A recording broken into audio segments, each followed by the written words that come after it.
हमेशा कंफ्यूज रहती हैं, तो जानिए कैसे बनना है अपने ब्रेन का बॉस। आप अपने दिमाग के कंट्रोल में हैं या दिमाग आपके कंट्रोल में है? यह सवाल है बड़ा पेचीदा, लेकिन आपका दिमाग हमेशा आपके कंट्रोल में रहना चाहिए। अगर नहीं रहता तो इस पर ध्यान देने का वक्त आ गया है। महात्मा बुद्ध ने कहा है, अच्छे स्वास्थ्य का आनंद लेने के लिए, अपने परिवार में सच्ची खुशी लाने के लिए, सभी के लिए शांति लाने के लिए सबसे पहले व्यक्ति को अपने माइंड को अनुशासित और नियंत्रित करना चाहिए। पर क्या आपको लगता है कि आपका दिमाग आपकी ज़रूरतों की उल्टी दिशा में दौड़ता रहता है? तो यहाँ हम बौद्धिक दर्शन से आपके लिए वे टिप्स लाए हैं जिनसे आप अपने मस्तिष्क को नियंत्रित कर सकते हैं। हमारे शरीर का हर अंग एक दूसरे पर निर्भर है। हालांकि इस बात में कोई शक नहीं है कि हमारा दिमाग पूरे शरीर में सबसे शक्तिशाली उपकरण है। एक बार जब हमें अपने दिमाग की खासियत समझ आ जाती है और हम जान जाते हैं कि यह कैसे काम करता है, तो हमारे लिए इसका इस्तेमाल करना काफ़ी आसान हो जाता है। पर अगर आपको लग रहा है कि आपका दिमाग आपकी बिल्कुल नहीं सुन रहा, तो अब खुद पर काम करने का समय आ गया है, क्योंकि अपने ब्रेन की सीईओ बनने के बाद ही आप जीवन में कुछ अचीव कर सकते हैं। कैसे, वो सब हम पर छोड़ दीजिए और आगे वीडियो देखते रहिए। समझिए कैसे काम करता है आपका थिंकिंग प्रोसेस। दिमाग का मुख्य काम थिंकिंग प्रोसेस को डेवलप करना और उस प्रक्रिया के दौरान विचारों को उजागर करना होता है।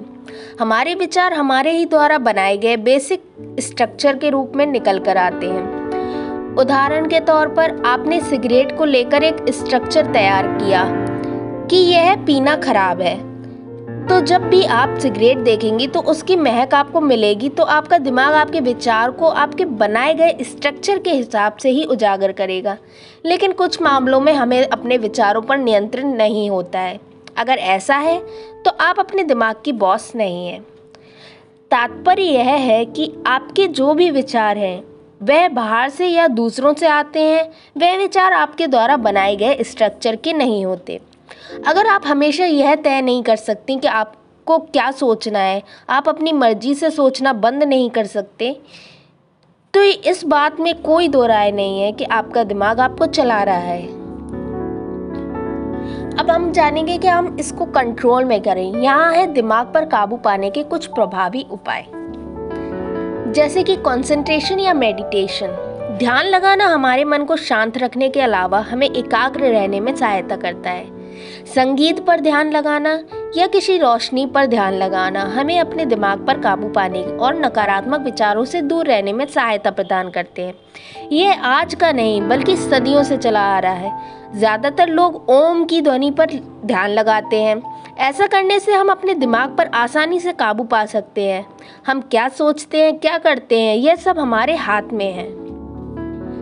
दूसरा, काम में व्यस्त रहें। यदि आप फिजूल खाली बैठे रहेंगे, आपके पास कोई काम नहीं होगा, तो आप अपने ओवर थिंकिंग से खुद को रोक नहीं पाओगे। कभी सकारात्मक तो कभी नकारात्मक विचार माहौल के अनुसार आपके दिमाग में आते ही रहेंगे।